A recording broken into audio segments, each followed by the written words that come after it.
Иванка Небор, родена во Киев, работи во Соединетите Американски држави како оториноларинголог или специјалистка за уши, нос и грло.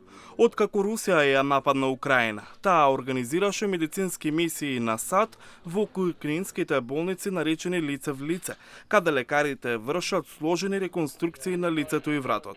На некои од нашите пациенти им треба реконструкција на долната вилица, каде што зедовме коска од ногата или раката, која содржи крвни садови кои ги изолираме и ги поврзуваме со садовите на вратот. Ова се многу сложени 15-часовни операции.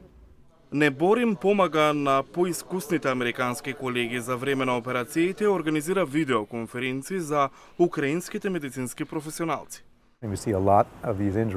Гледаме многу повреди каде што на луѓето загубиле око. Имаат сериозни повреди на носот или вилицата. За некои од многу софистицираните реконструкции, како микроваскуларна хирургија и импланти специфични за пациентот, тука нема големо искуство. Сакаме да ги пренесеме искуствата на локални лекари.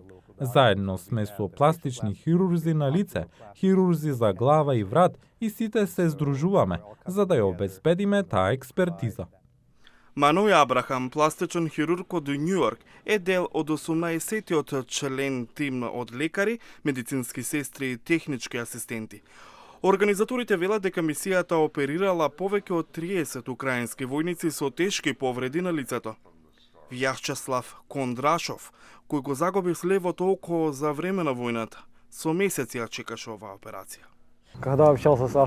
Кога разговарав со нашите лекари, сите ми рекоа: горниот нерв е мртов, но долниот може да работи. И нема да можам да трепнам. Но еве рекоа дека има шанси се да функционира. Многу украински борци ја повратија способноста да јадат, зборуваат, па дури и да дишат нормално благодарение на експертизата на американските специјалисти.